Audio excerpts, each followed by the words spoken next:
kagalakan at tutugin ang gitara at ang kaayayang lira.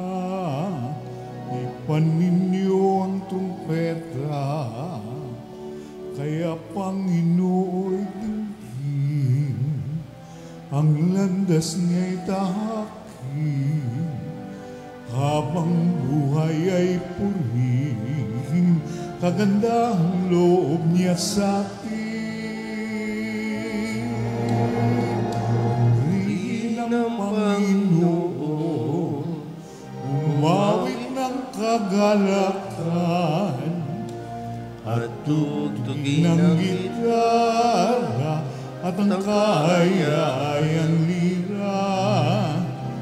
Ipan ninyo ang trumpeta, ipan ang trumpeta.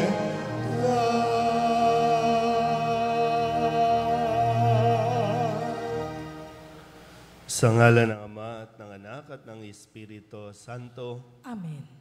Ang pagpapala ng ating Panginoong Hesus Kristo, ang pag-ibig ng Diyos Ama, at ang makikipagkaisa ng Espiritu Santo, naway sumainyong lahat. At sumaiyo rin.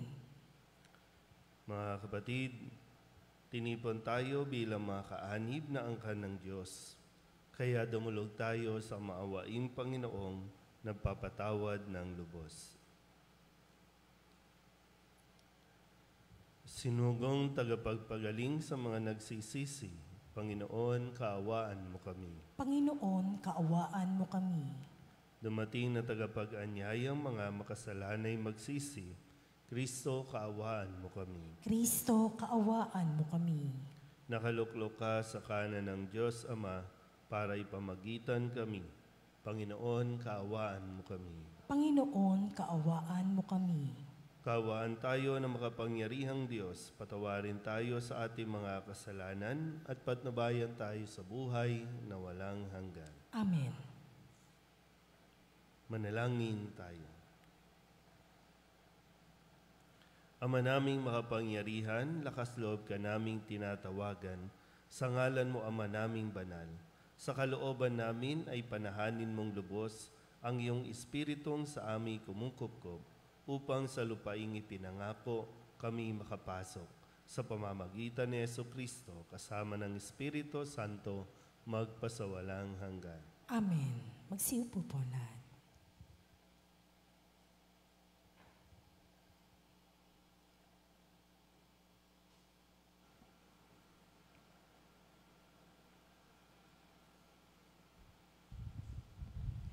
Pagbasa mula sa aklat ni Propeta Ezekiel. Ito ang sinasabi ng Panginoon. Tao, pakinggan mo ang sinasabi ko sa iyo. Huwag kang tutulad sa kanila na naghimagsik sa akin. Ngumangak ka, kanin mo ito.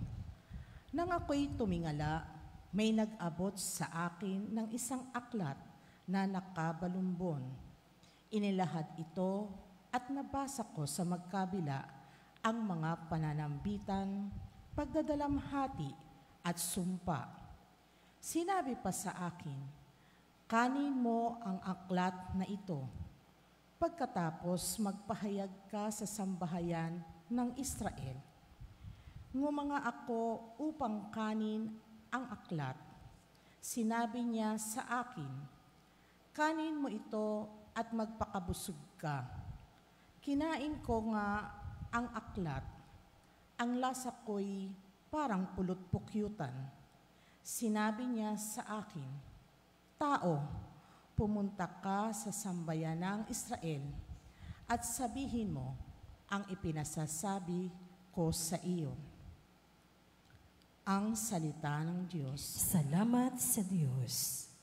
Saan mong tugunan ang ating pong itutugon? O kay tamis na namnamin ang utos mong bigay sa amin. Ulitin po natin. O kay tamis na namnamin ang utos mong bigay sa amin. Nagagalak na susundin yaong iyong kautusan, higit pa sa pagkagalak na dulot ng kayamanan. O kay tamis na namnamin ang utos mong bigay sa amin. Ang buo mong kautusan sa akin ay umaaliw. Siyang gurong nagpapayo sa lahat kong suliranin. O kay tamis na namnamin ang utos mong bigay sa amin. Higit pa sa gintot pilak nitong buong sanlibutan, ang mabuting idudulot ng bigay mong kautusan. O kay tamis na namnamin ang utos mong bigay sa amin. O kay tamis na namnamin ang utos mong ibinigay. Matamis pa kaysa pulot, yaong lasang tinataglay. O kay tamis na namnamin ang utos mong bigay sa amin. Halos humihingal ako dahil sa kasabikan, namata mo yaong aking minimithing kautusan. O kay tamis na namnamin ang utos mong bigay sa amin. Magsitayo po lahat. Hallelujah, hallelujah. Wikain mo po, nakikinig ako sa iyong mga salita. Hallelujah, hallelujah, hallelujah.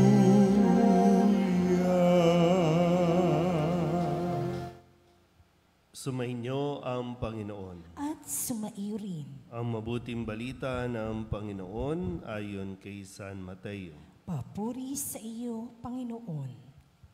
Nang mga sandaling iyon, lumapit kay Jesus ang mga alagad at nagtanong, "Sino po ang pinakadakila sa kaharian ng langit?" Tinawag ni Jesus ang isang bata, pinatayo sa harapan nila at sinabi, "Tandaan ninyo ito, kapag hindi kayo nagbago at tumulad sa mga bata, hinding-hindi kayo mabibilang sa mga pinaghaharian ng Diyos. Ang sino mang nagpapakababa na gaya ng batang ito ay siyang pinakadakila sa mga pinaghaharian ng Diyos. Ang sino mang tumatanggap sa isang batang ganito dahil sa akin, ay ako ang tinatanggap. Ingatan ninyo na huwag hamakin ang isa sa maliliit na ito. Sinasabi ko sa inyo, sa langit, ang kanilang mga anghel ay laging nasa harapan ng aking Ama. Ano sa akala ninyo ang gagawin ng isang taong may 100 tupa kung maligaw ang isa sa mga iyon? Hindi kaya niya iiwan ang 99 na nanginginain sa kaburulan upang hanapin ang naligaw? Sinasabi ko sa inyo, kapag nasumpungan niya na ito, higit niyang ikinagagalak ang isang ito kaysa 99 na hindi naligaw. Gayun din naman, hindi kalooban ng inyong amang nasa langit na mapahamak ang isa sa maliliit na ito." Ang mabuting balita ng Panginoon. Pinupuri ka namin, Panginoong Heso Kristo. Isang magandang umaga po sa inyong lahat. Ngayon po ay Martes ng ika-19 na linggo sa karaniwang panahon. Narinig po natin sa ating unang pagbasa mula sa aklat ni Propeta Ezekiel na dito po ay sinasabi sa kanya na kanin mo ang aklat na ito at pagkatapos magpahayag ka sa sambahayan ni Israel. Ang aklat ni Propeta Ezekiel ay naglalaman ng mga pangitain, no? Yung pakikipag-usap ng Panginoon kay Ezekiel, paano niya inihahatid o ibinibigay yung mensahe, ito ay sa pamamagitan ng pangitain. At sa kanya pong nakita, ito nga po yung aklat, no? At ito'y ipinakakain sa kanya. At ng kanya pong tikman at kainin, nalasahan niya na ito na parang pulot-pukyutan. So magandang pagnilayan natin, no? Ano ba ang ating mga yung bang isinasaksak sa ating mga isipan? Ano ba yung mga aral? No? Kasi ang aklat ay naglalaman ng mga aral ng Diyos. So, ano ba yung mga pinapakain natin sa ating mga isipan? Dahil kung ano ang laman ng isip, yun ang madalas na lumalabas sa bibig. So, masusuri din natin. Kaya nga, di ba, yung level ng katalinuhan o karunungan ng isang tao ay malalaman mo sa mga lumalabas sa kanyang bibig. Kung mababa ba o may kataasan o kung ano man, nasa pagsasalita ng isang tao. Hindi yung manner, no? Kundi yung nilalaman ng kanyang mga sinasabi. Kaya isang magandang makita natin, sa Ebanghelyo, lumapit sa Jesus ang mga alagad kay Jesus at ang kanila pong concern, sino ba ang pinakadakila sa kaharian ng langit? Pinakadakila. No? Ibig sabihin yung bang, sino bang pinakamagaling? Sino bang pinakamahusay? At kapag yun ang laging isinasaksak ng tao, dapat maging magaling. So ano nangyayari? Sino ang nako-compromise natin? Ang mga bata.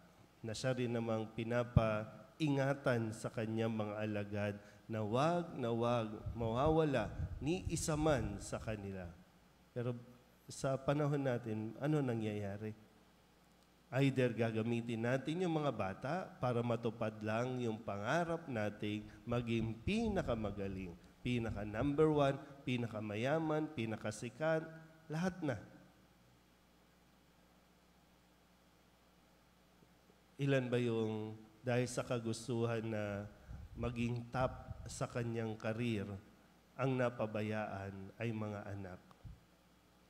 O kaya naman, marami po yung bata pa lang, sa murang edad, isinasaksak na sa kanyang isipan, sa kanyang kukote, kung paano dapat ang kanyang maging pagkilos para pagdating ng araw, siya naman ang magkakaroon ng posisyon. Ay di ba, yung mindset, yung behavior, yung attitude, ng mga bata ngayon, sasabihin natin lagi, ibang-iba na. Kasi kung paano natin minomotivate yung mga yan. Namomotivate ba natin sila gamit ang salita ng Diyos?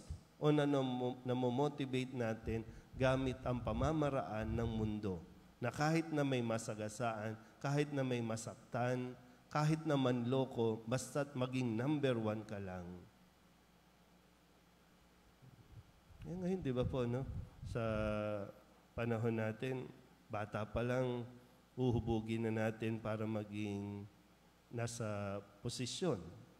Bata pa lang, yung motivation na dapat makapaglingkod sa bayan, mukhang iba na.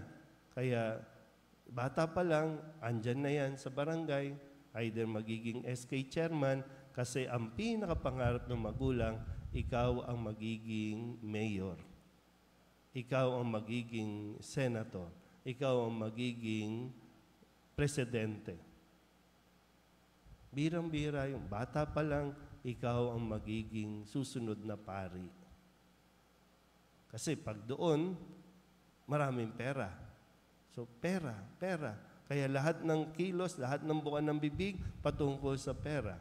Wala yung paano makapaglingkod. Na bata pa lang, dapat inuhubog na kung paano yung magkaroon ng yung pagsasakripisyo sa sarili, pagbibigay, at hindi kabig ng kabig, hingi ng hingi.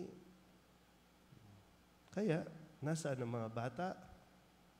Naliligaw na landas. Napapariwara.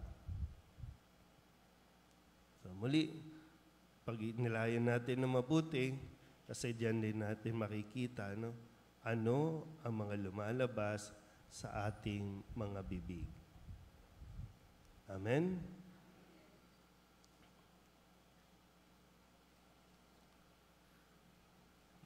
Manalangin tayo sa Ama upang gawin niya tayong karapat-dapat na maging kanyang mga minamahal na anak.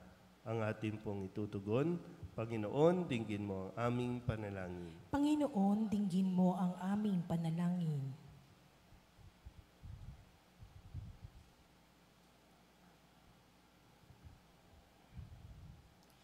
Ang simbahan naway maging epektibong instrumento sa pagpapalalim ng pananampalataya ng mga anak. Manalangin tayo sa Panginoon. Panginoon, dinggin mo ang aming panalangin. Ang mga lider ng gobyerno naway magpakita ng malalim na pagkalinga sa pagkakaroon ng magandang kinabukasan ang mga bata at upang ang mga maliliit na ito ay maging ligtas sa lahat ng uri ng pang-aabuso. Manalangin tayo sa Panginoon. Panginoon, dinggin mo ang aming panalangin. Ang mga magulang naway mapalaki ng mabuti ang kanilang mga anak ayon sa pinahahalagahang moral at mabigyan sila ng tamang paghuhubog at edukasyon. Manalangin tayo sa Panginoon. Panginoon, dinggin mo ang aming panalangin. Ang mga may sakit, mga matatanda, at yaong mga nakaratay na sa kanilang tahanan, naway mabanaag ang kalinga at kasiyahan ng Diyos mula sa mga nag-aaruga sa kanila. Manalangin tayo sa Panginoon. Panginoon, dinggin mo ang aming panalangin. Ang mga yumao, naway walang bahid ng kasalanan na makabalik sa tahanan ng Ama sa langit. Manalangin tayo sa Panginoon. Panginoon, dinggin mo ang aming panalangin. Upang mamayani ang kapayapaan sa Ukraine, sa Holy Land at sa buong mundo, at ipag-agya nawa ang kasangkatauhan sa karahasan, kasakiman at pang-aabuso ng kapangyarihan na nagdudulot ng paghihirap at kamatayan sa marami. Manalangin tayo sa Panginoon. Panginoon, dinggin mo ang aming panalangin. Upang ang lahat ng mga nagturusa dahil sa kalupitan ng digmaan ay daglian ng makaranas ng kapayapaan at mabuhay ng may kapanatagan at kalayaan. Manalangin tayo sa Panginoon. Panginoon, dinggin mo ang aming panalangin.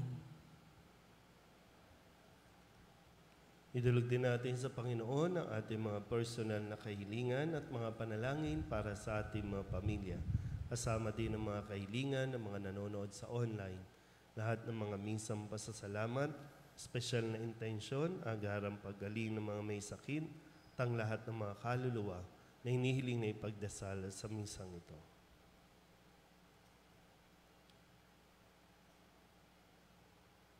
Ang lahat ng ito iniling namin sa ngalan ni Kristo, aming Panginoon. Amen. Magsiupo po lahat.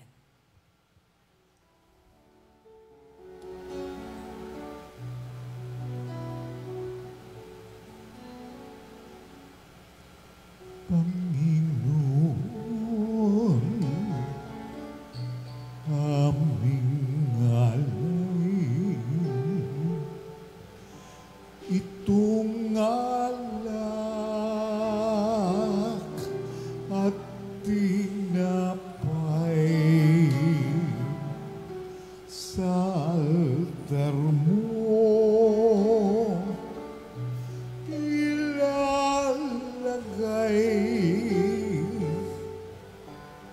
tanggapin sa iyong kamay. Manalangin kayo mga kapatid upang paghahain natin ay kalugdan ng Diyos Amang makapangyarihan. Tanggapin nawa ng Panginoon itong paghahain sa iyong mga kamay, sa kapurihan niya at karangalan, sa ating kapakinabangan at sa buong sambayanan niyang banal. Ama naming lumikha, kalugdan mo ang mga alay ng iyong sambayanan. Ang ipinagmagandang loob mong ibigay sa amin upang maihain ay siya nawang gumanap ng iyong ginagawa upang kami tubusin. Sa pamamagitan ni Jesucristo, kasama ng Espiritu Santo, magpasawalang hanggan. Amen. Sumainyo ang Panginoon. At sumaiyo rin. Itaas sa Diyos ang inyong puso at diwa. Itinaas na namin sa Panginoon. Pasalamatan natin ang Panginoong ating Diyos. Marapat na siya ay pasalamatan. Ama naming makapangyarihan, tunay ngang marapat na ikaw ay aming pasalamatan. Sa iyong paglingap at kagandahang loob, ang tao'y nilikha mo at pinangangasiwa sa sansinukob. Sa hangad mong siya'y iwastong lubos, siya'y pinagdusa mo sa kanyang pagtalikod. Sa iyong paggiliw, iyong ipinahintulot na makabalik siya sa pamamagitan ni Kristo Jesus. Kaya kaysa ng mga anghel ang sisiawin ng papuri sa iyo, nang walang humpay sa kalangitan, kami nagbubunyi sa iyong kadakilaan.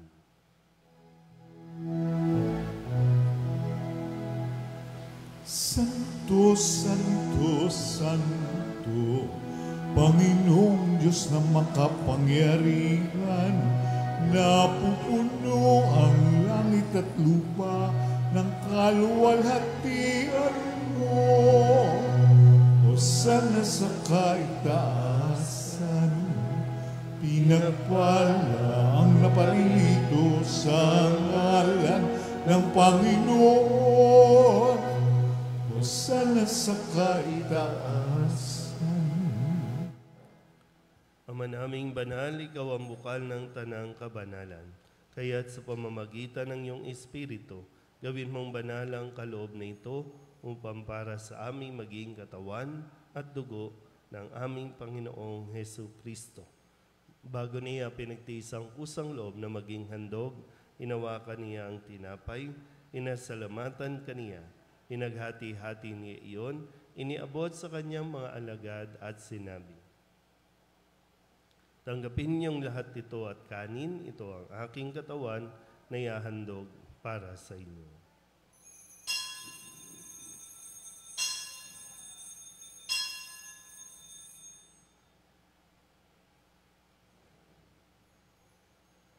Gayun din naman nang matapos ang hapunan, hinawakan niya ang kalis, muli kaniyang pinasalamatan. Iniabot niya ang kalis sa kanyang mga alagad at sinabi, tanggapin ninyong lahat ito at inumin. Ito ang kalis ng aking dugo, ng bago at walang hanggang tipan, ang aking dugo na ibubuhos para sa inyo at para sa lahat, sa ikapagpapatawad ng mga kasalanan. Gawin ninyo ito sa pag-alaala sa akin.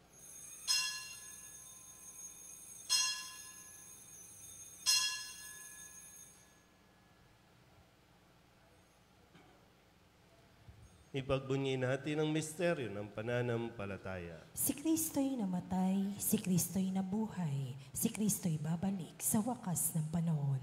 Ama, ginagawa namin ngayon ang pag-alaala sa pagkamatay at muling pagkabuhay ng iyong anak. Kaya iniaalay namin sa iyo ang tinapay na nagbibigay buhay at ang kalis na nagkakaloob ng kaligtasan. Kami napapasalamat dahil kami iyong minarapat na tumayo sa harap mo para maglingkod sa iyo. Isinasamo namin kami magsasalo-salo sa katawan at dugo ni Kristo ay mabuklod sa pagkakaisa sa pamamagitan ng Espiritu Santo. Ama, lingapin mo ang iyong simbahang laganap sa buong daigdig. Puspusin mo kami sa pag-ibig kaysa ni Francisco na aming Papa at ni Jose na aming Obispo at ng Tanang Kaparian. Alalahanin mo rin ang mga kapatid namin na himlay na may pag-asang sila'y muling mabubuhay, hindi ng lahat ng mga pumanaw. Kawaan mo sila at patuloyin sa iyong kaliwanagan. Kawaan mo at pagindapating kaming lahat na makasalo sa iyong buhay na walang wakas.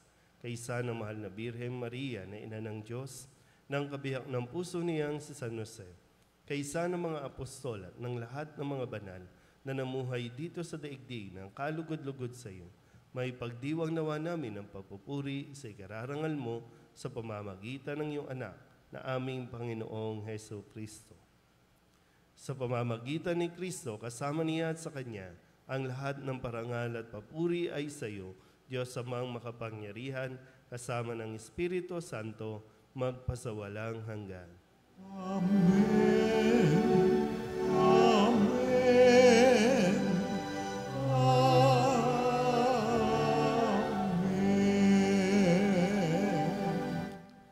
Sa tagubili ng manakagagaling na utos at turo ni Jesus sa Panginoon natin na Diyos, ipahayag natin ang lakas loob.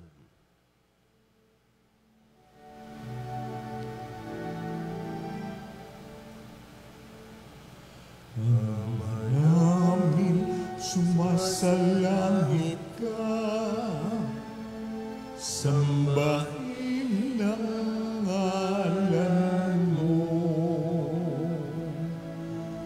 Mapasa amin ang kaharian mo, sundin ang loob mo, dito sa lupa para nang sa langit.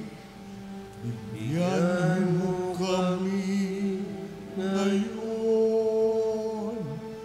ng aming kakanin sa araw-araw, at patawarin mo kami sa aming mga sala, para ng pagpapatawad namin sa nagkakasala sa amin.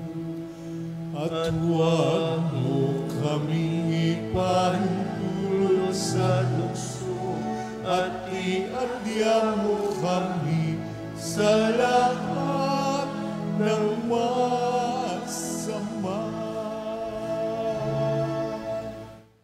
Hinihiling namin kami iadya sa lahat ng masama, pagkalooban ng kapayapaan araw-araw, iligtas sa kasalanan at ilayo sa lahat ng kapahamakan, samantalang aming pinananabikan ang dakilang araw ng pagpapahayag ng tagapagligtas naming si Hesu Kristo. Sapagkat iyo ang kaharian at ang kapangyarihan at ang kapurihan magpakailanman.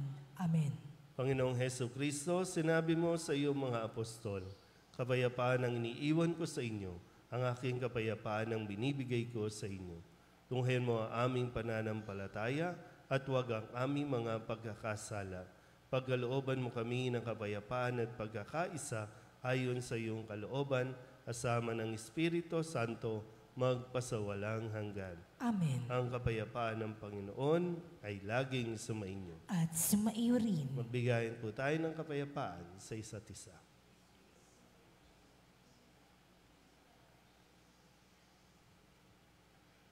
Kordero ng Diyos na nag-aalis sa mga kasalanan ng sanlibutan, maawa ka sa amin.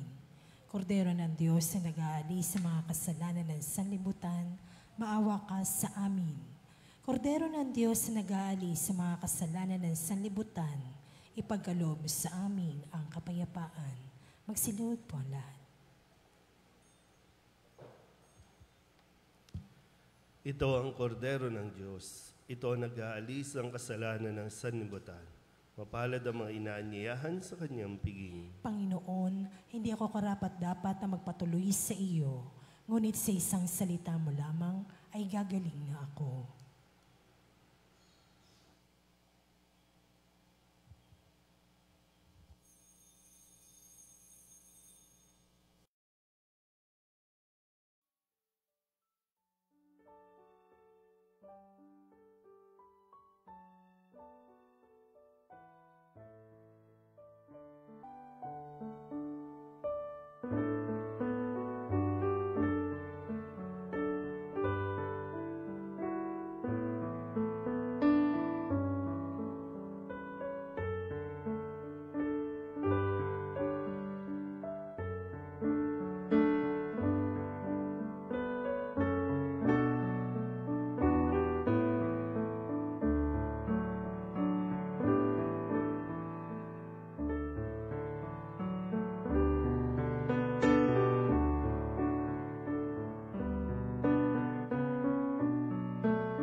sa pag-ibulat.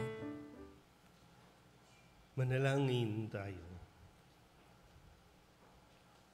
Ama naming mapagmahal, ang pakikinabang namin sa piging na banal ay magdulot nawa sa amin ng kaligtasan at magtanghal sa amin sa luningning ng iyong katapatan sa pamamagitan ni Jesucristo kasama ng Espiritu Santo magpasawalang hanggan. Amen. Sumainyo ang Panginoon. At sumaiyo rin. At pagpalain kayo ng makapangyarihang Diyos, Ama at Anak, at Espiritu Santo. Amen. Tapos sa banal na misa, humayo tayo sa kapayapaan ni Kristo. Salamat sa Diyos. Magandang umaga po. Good morning, Father.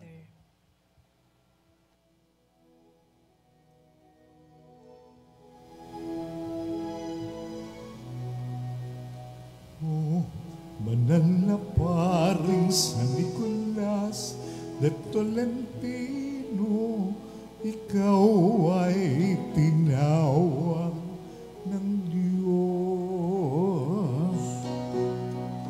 upang sa pagmamalasakit at pagmamahal,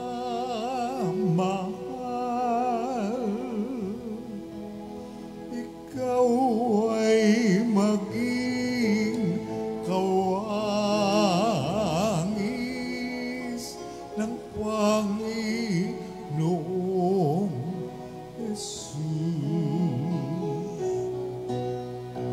O banal na paring San Nicolas de Tolentino, ikaw ay sinugo ng Diyos upang sa mga mahihirap